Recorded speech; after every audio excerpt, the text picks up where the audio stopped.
Allez, aujourd'hui on parle de distance à zéro et d'opposition. Là, vous remarquez une droite graduée, plus une demi-droite, une droite graduée, telle qu'on l'a vu dans la vidéo précédente. N'hésitez pas à la regarder, c'est important. Donc, j'ai mon 0 qui est central, j'ai le 1, le 2, le 3, j'ai une flèche qui m'indique que par là, ça augmente, et symétriquement, j'ai le moins 1, le moins 2, le moins 3. Bon, ce qui m'intéresse, c'est la distance à 0. Alors, du point de vue du français, c'est assez logique, la distance à 0, ça veut dire la distance entre un nombre et 0. Par exemple, je vais écrire un truc. La distance à 0 de moins 2, ça vaut combien? Eh bien, il faut que je regarde. Si jamais je suis à moins 2, ça veut dire que je suis ici. On est d'accord? Et mon 0, en fait, il est ici. La distance à 0 de moins 2, c'est cette distance qui est ici. Cette longueur, si vous préférez. Combien mesure-t-elle? Elle mesure une unité, 2 unités. Elle mesure 2 unités. Je fais 2 pas pour y arriver. Donc la distance à 0 de moins 2, ça vaut 2. Simple. On en met un autre. La distance à 0 de 2 vaut... Elle vaut combien? 2, il est là. 0, il est là. La distance à 0 de 2, c'est cette distance qui est là. Combien mesure-t-elle? Une unité, 2 unités. 2. Ok. Mais alors dans ce cas, ça veut dire que j'ai un moyen très simple de trouver la distance à 0. Regardez, la distance à 0 de moins 2 vaut... il me suffit de cacher le moins, et j'ai le résultat. Et là, il me suffit de cacher le plus, et j'ai le résultat. Je vous rappelle que le plus, on ne l'écrit pas la plupart du temps. Donc si jamais je cache le signe, je trouve la distance à 0. Est-ce que ça marche? On va essayer de faire un autre exemple. La distance à 0 de moins 3.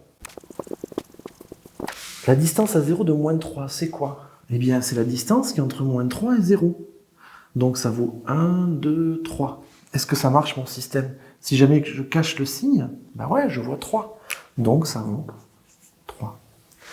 Finalement, on obtient cette règle. La distance à 0 d'un nombre relatif, c'est ce nombre relatif privé de son signe, c'est-à-dire pour lequel on a caché le signe.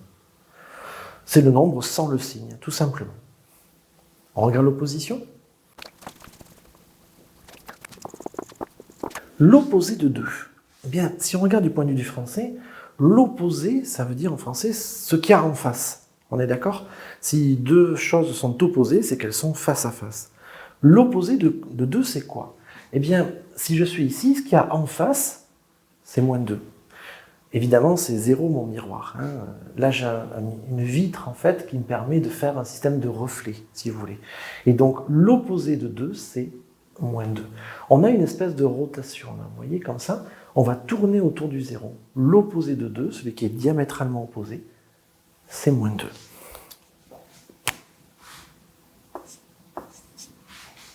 Mais alors, d'accord, mais l'opposé de moins 2, alors c'est quoi? L'opposé de moins 2, c'est quoi? Eh bien, c'est le nombre qui est en face de moins 2. Donc, je vais aller en face. Et je tombe, évidemment, j'avance, je tombe sur 2. Ok. Donc, finalement, pour avoir l'opposé, on ne cache pas le signe, cette fois, c'est juste qu'on prend le signe contraire. Là, j'avais un plus, c'est devenu un moins. Et là, j'avais un moins, c'est devenu un plus. Je vous rappelle que les plus, on ne les écrit pas. Donc finalement, l'opposé d'un nombre, c'est le même nombre, mais avec le signe contraire. L'opposé d'un nombre, c'est le même nombre, mais avec le signe contraire. On pourrait dire aussi une chose, c'est que deux nombres opposés ont la même distance à 0. Et oui, forcément, si j'ai deux nombres qui sont opposés, par exemple, moins 3 et plus 3, eh bien la distance à 0 de moins 3, elle vaut 3, et la distance à 0 de 3, elle vaut 3 aussi. Deux nombres opposés ont la même distance à 0. Ça m'amène à voir une chose, c'est une réinterprétation du petit signe là, en fait. Regardez cette phrase. Je vais enlever celle qui est en dessous. On a une égalité entre ces deux choses-là. L'opposé de 2, c'est égal à moins 2. Ça, c'est ce qu'on a vu tout à l'heure. Mais regardez, on pourrait voir ça comme un raccourci d'écriture, une abréviation. Je vais changer de couleur. L'opposé de eh bien ça s'écrit moins. C'est-à-dire que moins, plutôt que de le voir comme négatif, on pourrait se dire que c'est simplement l'opposé de. Au lieu d'avoir écrit moins 2, ce qui correspond à ce nombre, on pourrait le lire comme étant l'opposé de 2. Et là, ça devient intéressant parce qu'on pourrait faire des choses comme ça. Moins 3. Alors on met des parenthèses parce qu'on ne veut jamais que deux signes moins se touchent. Hein. Deux signes qui se collent, on n'aime pas ça. Si jamais j'écris moins 3, avant ça ne voulait rien dire, mais là maintenant ça devient logique. Qu'est-ce que ça veut dire ce truc-là? Moins 3. Ça veut dire l'opposé de l'opposé de 3. Moins 3, c'est l'opposé de l'opposé de 3. L'opposé de l'opposé de 3. Et combien ça vaut cette chose-là? Eh bien, je vais partir de 3, ici. Je vais faire son opposé, j'arrive ici. Je refais son opposé, j'arrive ici. Et donc, finalement, l'opposé de 3, ça vaut 3. Si vous avez compris ce que je viens de dire, vous allez pouvoir trouver ce que c'est que l'opposé de l'opposé de l'opposé de l'opposé de l'opposé de 7. Je mets des parenthèses, bien sûr, pour séparer. Je suis obligé, hein, c'est la règle. Alors vous imaginez la phrase en français, ce sera un peu long. Hein. L'opposé de l'opposé de l'opposé de l'opposé de l'opposé, c'est un peu long à écrire. Eh bien, combien ça vaut cette chose-là? Si jamais je veux simplifier cette écriture, je vous laisse un petit peu réfléchir.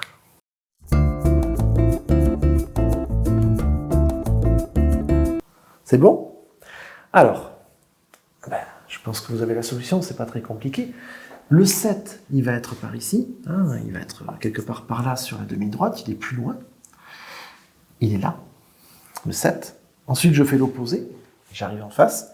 Je refais l'opposé, j'arrive en face. Je refais l'opposé, j'arrive en face. Je refais l'opposé, j'arrive en face. Je refais l'opposé, j'arrive en face.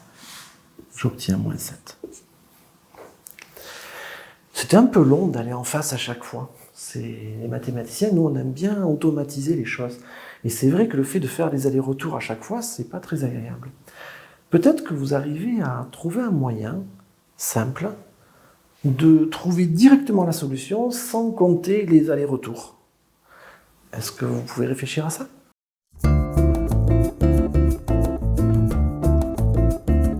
Allez, je vous donne la solution.